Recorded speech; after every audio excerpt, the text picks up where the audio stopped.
In this lesson, we're going to talk about nonverbal behavior, paying particular attention to the expressions of emotion. Now, there are many types of nonverbal behaviors. Gazing, hugging, touching, smiling, and grooming are only but a few of many, many more. Oftentimes, these behaviors are associated with specific emotions or used to communicate those specific emotions. In order to clarify which nonverbal behaviors are related to which emotions, Paul Ekman and Wallace Friesen organized nonverbal behaviors into 5 different categories. The first category is called an emblem. Emblems are nonverbal gestures that directly translate into words and have specific meanings within a culture.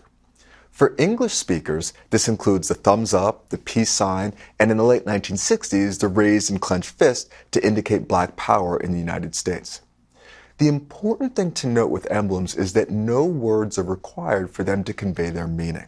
Their message is sent with the gesture alone. I alluded to this before, but it is important to note that emblems vary across cultures significantly. There are some emblems that have a meaning in one culture and no meaning in another culture. To make matters even more confusing or prone to miscommunication, there are some emblems that have a meaning in one culture and a different meaning in another culture.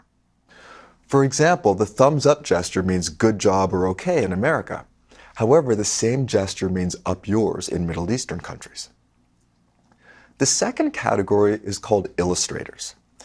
Illustrators are nonverbal gestures that accompany and embellish our speech. They differ from emblems in that they don't have any specific meaning without the words they accompany. Examples include the eyebrow raises that emphasize a specific point and the conductor-like hand and arm movements that I'm doing as I spontaneously speak now. For example, this motion doesn't have any specific meaning unless I'm telling you that I'm talking about waves in an ocean. The next category is called regulators. Regulators are nonverbal behaviors that are used to coordinate conversations and interactions. For example, head nods and eyebrow flashes can be used to emphasize specific portions of speech. Regulators also include orienting our bodies towards and away from people to suggest turn-taking during conversations. It should be noted that these nonverbal behaviors come naturally to us. They are the behaviors that we all know but have never been explicitly taught to us. The fourth category is manipulators or adapters. These are actions that, as the name implies, manipulate parts of our bodies. These include scratching, rubbing, picking, and other similar behaviors. The last category of nonverbal behaviors is emotional expressions or displays of affect. Not surprisingly, we're going to spend most of our time talking about these. Emotional expressions are patterns of behavior in the face, voice, body, and touch that convey internal emotional states. The definition of emotional expressions begs the question: how can one distinguish between a genuine expression of an emotion or a feigned expression of an emotion? Well, there are 3 different ways. First, expressions of emotion tend to last just a few seconds. In contrast, other expressive behaviors can be very brief or last for longer periods of time. For example, a genuine smile typically lasts between 4 to 6 seconds. A social or feigned smile may either be exceptionally brief, lasting only a quarter of a second, or endure for a long period of time, that is, lasting the duration of an entire conversation. Second, emotional expressions involve involuntary muscle actions. People have a hard time deliberately producing these in the absence of an emotion and a difficult time suppressing them in the presence of an emotion. We'll talk much more about this later. Finally, genuine emotional expressions have been found to unfold over time differently than feigned expressions. More specifically, emotional expressions have a more fluid onset and offset in comparison to feigned emotional expressions. Now, one question you might be asking is, are these facial expressions universal? That is, do they exist in the same way across all cultures in the world? If these facial expressions are universal, that would be strong evidence to suggest that they are not solely culturally determined. The logic is as follows. If facial expressions of emotions are 100% culturally determined, then you'd expect that, with all the thousands of different cultures out there, that the facial expressions would vary by culture. However, if facial expressions are universal, then there must be something more than culture that plays a role in determining them. Darwin hypothesized that facial expressions were universal. He had two specific hypotheses. The first was the encoding hypothesis. The encoding hypothesis stated that the experience of different emotions should be associated with the same distinct expressions in every culture. The second was the decoding hypothesis. The decoding hypothesis stated that people in different cultures should interpret facial expressions in the same way. To test these hypotheses, Paul Ekman and Wallace Friesen traveled to Papua New Guinea and lived with the people of the Foray language group. These people were unique in that, at least at the time of Ekman and Friesen's visit in the 1960s, they had no exposure to Western culture. That is, they had seen no movies, read no books or magazines, and did not speak English. This strong cultural difference allowed for a valid measurement of whether people encode and decode emotions in the same ways across cultures. Ekman and Friesen brought over 3,000 photographs of people expressing anger, disgust, fear, happiness, sadness, and surprise, according to Darwin's descriptions. They then devised brief stories that corresponded to each of these 6 emotions. For example, the story corresponding to the sad expression was, the person's child had died and he felt sad. Then they presented photos of 3 different expressions with the story that matched one of the expressions and asked participants to match the story with one of 3 expressions. This was a test of the decoding hypothesis. In another task, Ekman and Friesen videotaped the Foray participants as they displayed facial expressions displayed in response to the emotion-specific story. They then presented these videotapes to undergraduate students in the United States and asked them to select from 6 emotion charts the one that best matched the Foray's pose. This was a test of the encoding hypothesis. Ekman and Friesen found that the Foray participants accurately judged the proper emotions corresponding to the facial expressions. This served as evidence of the encoding hypothesis. They also found that college students from the United States correctly interpreted the posed expressions of the videotaped Foray participants. This is evidence of the decoding hypothesis. Taken together, these findings constitute strong evidence for the universality of facial expressions of emotion. Now, I would be remiss if I did not say that these findings were not without criticism. In fact, the word remiss is certainly an understatement because these findings and the critique of these findings have created a long-standing debate among emotion researchers. Here are a few of the main critiques. The first was in regard to the response format that Ekman and Friesen chose to use. They used a forced choice technique that asked participants to label facial expressions using a set of terms that the researchers provided. It is possible that this inflated the accuracy of participants' judgments because there were only a select few possible choices. An open-ended response style would have solved this problem, though it would have been much more difficult to interpret the results. The second main critique revolves around the ecological validity of the expressions that Ekman and Friesen used. Their expressions portrayed images that were static, highly stylized, and exaggerated. Although these images provided clear examples of the expressed emotion, they may not have been reflective of the more nuanced expressions that occurred during natural discourse. Finally, Ekman and Friesen have been criticized for only using a limited number of emotions. For example, there was only one positive emotion and no self-conscious emotions such as embarrassment, shame, or guilt. Despite this controversy, facial expressions of emotion have been shown to reveal a great deal of information regarding internal emotional and motivational states. Just by looking at the face, you can tell what emotion is being expressed. Happiness, sadness, anger, fear, disgust, and contempt, for example, all have characteristic facial expressions of emotion. You can also tell the intensity of an emotion. By attending to the intensity of the muscular contractions, you can differentiate between a little bit of trepidation to outright terror, and between a little bit of annoyance to outright rage. You can also tell if 2 emotions are blended together.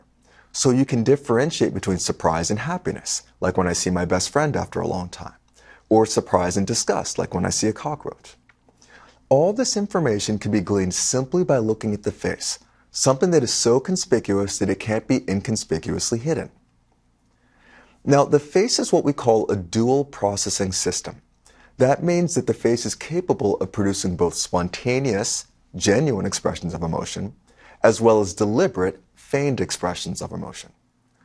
What this means is that although people who study facial expression of emotion like me see it as having more veracity than self-report, we don't actually believe that the smiling flight attendant is happy to see us. It turns out that the rabbit hole goes even deeper. Spontaneous and deliberate facial expressions emanate from separate upper motor neuron pathways. Deliberately induced movements emanate from the cortical motor strip, whereas spontaneously induced movements emanate from the phylogenetically older extrapyramidal motor system. If you have damage to the cortical motor strip, you'll lose the ability to make a facial expression on command, but retain the ability to make a spontaneous facial expression. On the other hand, if you have damage to the extrapyramidal motor system, you'll lose the ability to make a spontaneous facial expression, but retain the ability to make a facial expression on command. I know this image is difficult to picture, but consider someone who has damage to their cortical motor strip, leaving them hemi-paralyzed on the anatomical left side of their face. Importantly, this hemi-paralysis is only present for deliberately induced facial movements.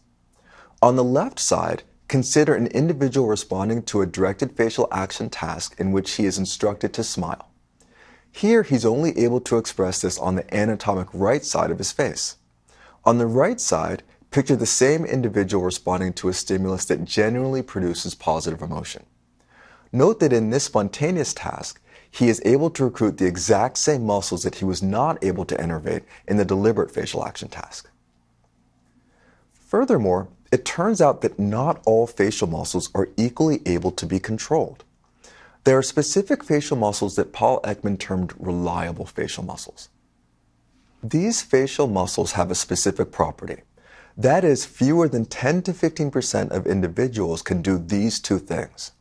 The first is to contract these muscles in the absence of an emotion, and the second is to suppress these muscles in the presence of an emotion. These reliable facial muscles include those that are present in many of the basic emotions. They include the inner eyebrow raiser. Most people can raise their inner eyebrow concurrently with their outer eyebrow. However, very few people can raise their inner eyebrow independently from their outer eyebrow unless they're genuinely feeling fearful. They also include the lip corner depressor, which pulls the lip corners downward in sadness. Interestingly, many fake this action by raising their chin boss, which is detectably different. There is a video clip of Staff Sergeant Ryan Pitts receiving a medal from President Barack Obama in 2014. At this moment, Obama says something that would make the adolescent boy in all of us chuckle. He says something along the lines of, "Up at their tiny post, Ryan and his team were being pounded." If you look closely, you can see that Sergeant Pitts smiles slightly before voluntarily counteracting the upward pull of the lip corner with other facial muscles. This has always been fascinating to me because it highlights our inability to control our facial expressions completely. More specifically, if Sergeant Pitts was able to stop the smile, he would have. The fact that he has to recruit additional muscles to counteract the smile suggests that he cannot simply stop the muscles associated with the smile from contracting. This is what Antonio Damasio called controlling the uncontrollable. He said, and I quote, "We are about as effective at stopping an emotion as we are at preventing a sneeze. We can try to prevent the expression of emotion, and we may succeed in part, but not in full," end quote. So taken together, we have seen that the face reveals a great deal of information and that facial expressions are difficult to fake. But why? Why are emotions so intimately tied to our faces and the way that we move them? Asked in a different way, what's the benefit of honestly advertising something as personal, subjective, and intimate as your own emotional and motivational states, someplace as conspicuous as the face? Again, a place so conspicuous that it's hard to inconspicuously hide it. Wouldn't it be better to just keep your emotional states private? Wouldn't a poker face be better? Wouldn't the proverbial smell of fear just egg on our opponents? Now, the benefit to the person who sees the facial expression is clear. That person gets accurate information regarding the signaler's emotional state, which is tied to their action tendencies. But based off of evolutionary theory and signaling theory, There needs to be a benefit to the signaler or the facial expressor, him or herself. This is a question that I put forth a lot of effort in studying, and I think we've got some good answers. One of the answers might be that facial expressions serve to advertise subjective commitments. There are a class of problems that the economist Thomas Schelling called commitment problems. Let me give you a few examples. A kidnapper suddenly gets cold feet. He wants to set his victim free, but he's afraid that his victim will go to the police if he does. In return for his freedom, the victim gladly promises that he'll never go to the police. The problem is this. Both the kidnapper and the victim realize that it will no longer be in the victim's interest to keep this promise once the victim is set free. So the kidnapper reluctantly concludes that he has to kill the victim. How might you solve this problem? Well, here's one solution. If the victim has committed an act whose disclosure could lead to blackmail, he might confess it. If not, he might commit one in the presence of the kidnapper to create a bond that will ensure the victim's silence. Perhaps the victim could allow the kidnapper to photograph him or her in the process of some unspeakably degrading or embarrassing act. The threat of blackmail here serves as a commitment device. A commitment device is something that provides the victim with an incentive to keep his or her promise after they've been set free. Surely, opening up the threat of blackmail will certainly be unpleasant for the victim once he or she is freed, but clearly less so than not being able to make a credible promise in the first place and being killed. These types of commitment devices are everywhere, and they work just as well when they commit ourselves to specific actions as they are when they commit others to specific actions. For example, the best way to make sure that you actually get up on time is to voluntarily place your alarm clock on the other side of the room. The best way to make sure that you won't be late is to set your clock 5 minutes fast. There are even computer and phone apps that commit us to not wasting our time using our cellular phones. Here's another interpersonal example. Let's say that you have two persons named Smith and Jones. Smith and Jones can engage in a potentially profitable venture, let's say opening up a restaurant. Their potential gain arises from the natural advantages inherent in the division and specialization of labor. Smith is a talented cook, but is shy and an incompetent manager. Jones, on the other hand, cannot boil an egg, but is charming and has shrewd business judgment. Together, they have the necessary skills to launch a successful venture. Working alone, however, their potential is much more limited. The problem in this situation is that each person will have opportunities to cheat without the possibility of being detected. Smith can take kickbacks from food suppliers, and Jones can skim the cash drawer without Smith's knowledge. If one of them cheats, the cheater does very well. However, the non-cheater does poorly and cannot be sure why. The low return from the restaurant is not a reliable sign as having been cheated, since there are many benign explanations for why a business might do poorly. If the victim also cheats, he too can escape detection and will do better by cheating. This problem could be solved in the same way as the kidnapper problem. If both Smith and Jones could make a binding commitment not to cheat, then their partner would be happy to enter into the cooperative venture with them, and they would both profit by doing so. As an economist and philosopher, one of Adam Smith's most enduring contributions is his idea of moral sentiments. Moral sentiments are emotions such as anger, contempt, disgust, envy, greed, shame, and guilt. Smith argued that these sentiments function by competing with calculations stemming from rational self-interest. And it is for exactly this reason that they can help people solve commitment problems. Consider a person capable of strong feelings of guilt. This person will not cheat on their partner even when it is in their material interest to do so. Not because he or she fears being caught, but simply because he or she doesn't want to cheat. The aversion to feelings of guilt effectively alters the payoffs that he or she faces. That is, they know that cheating will bring on awful feelings of guilt, which are so averse that they will deter the individual from cheating in the first place. Now consider the person who becomes enraged when dealt with unjustly. This person doesn't need a formal contract to seek revenge.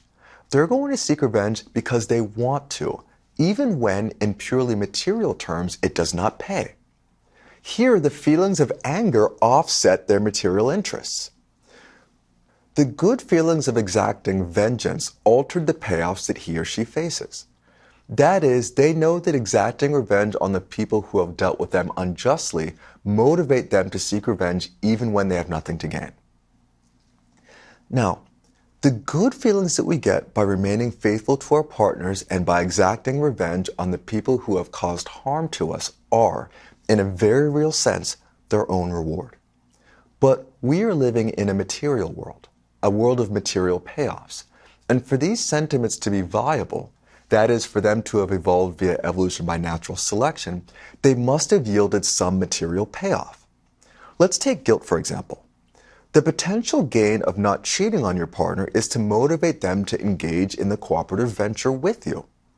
Not cheating is counterproductive after the fact. Let's take the example of revenge. A desire to seek revenge is counterproductive after the fact. What good is it proving to someone now that they should not have harmed you then? So it's not enough for us to have these subjective commitments. They have to be honestly communicated for them to incur a benefit. And that is why we express them on our faces. This idea is no better expressed than in this 1971 comic from the New Yorker magazine. Here you have a couple walking down the street who needs to decide whether or not to buy a pencil from the extortionist who is carrying a collections box and a whip. If they believe the extortionist to be a rational person, then the whip doesn't matter. There's no way that a rational person would risk a jail sentence for a few added pencil sales. However, if they believe the extortionist to be an irrational person, then it is in their self-interest to buy a pencil whether they want one or not. Notice here that it isn't the sign around his neck that lets them know that he's not rational. That sign can be easily faked. What lets them know for sure is a look on his face. A look that expresses an emotion that he did not decide to have and cannot decide not to have. This idea provides an explanation for why emotions are so intimately tied to the body. It has been proposed independently by the economist Thomas Schelling, the evolutionary psychologists Robert Trivers, Martin Daly, and Margot Wilson, and the economists Robert Frank and Jack Hirschleifer. It goes by several names. The most common are the doomsday machine theory, the theory of mutually assured destruction, and the Frank-Hirschleifer hypothesis. My colleagues and I have tested this hypothesis over the past several years. In these studies, we have found that smiles honestly signal a commitment to behave cooperatively towards others, anger expressions honestly signal a commitment to behave spitefully towards others, sadness expressions honestly signal the need for help, and fearful expressions honestly signal the presence of danger. Each of these studies has demonstrated that people respond to these expressions differently in comparison to a neutral expression. Taken together with the theory that I just described, they strongly suggest that facial expressions honestly advertise subjective commitments. This idea makes sense intuitively. One day I went into the fabric store to get a frame for a Radiohead poster I'd purchased at a concert. I went up to the register and was prepared to lay down the $100 or so for the frame. However, the cashier, to my surprise, told me that there was a sale and the frame was 50% off. The store giving me the frame for 50% off at this point was clearly not in their self-interest. I was going to buy the frame anyways and was prepared to give them the full price. The whole point of a sale is to get people to buy things that they might not normally buy at full price. It's a commitment. But like the subjective commitments that we talked about before, it's useless after the fact and needs to be honestly advertised to benefit the person willing to make the commitment. This is why sales are so ubiquitously advertised both before and during the time they are being held. So we've talked about nonverbal behavior in general and facial expressions of emotion in particular. I also presented a theory that explains why emotions are expressed on the face and in the body. If you're interested in learning more about this, I would highly recommend the 1988 book by Robert Frank called Passions Within Reason, or the edited volume by Randy Nesse called Evolution and the Capacity for Commitment. Here we discuss the expressions of emotions and the ways that others can be conscious of them. In the next lecture, we'll talk about the self-conscious emotions that we are inherently aware of in ourselves.